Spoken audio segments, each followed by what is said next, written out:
पहले आपको क्या हो रहा था? पहले मुझे साइड किडनी में, राइट साइड वाली किडनी में दर्द हो रहा था।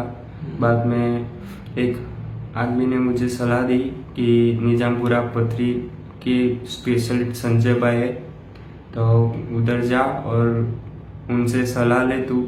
तो उधर आया। बाद में उन सर ने बोला कि 2-2.5 मंथ की तू दवा कर और बाद में सोनोग्राफी करवाना, तभी तेरी पथरी निकल जाएगी। फिर मैंने 2-2.5 मंथ दवा की उनकी। बाद में सोनोग्राफी से पहले ही निकल गई मेरी पथरी। 9 mm की पथरी थी मेरी।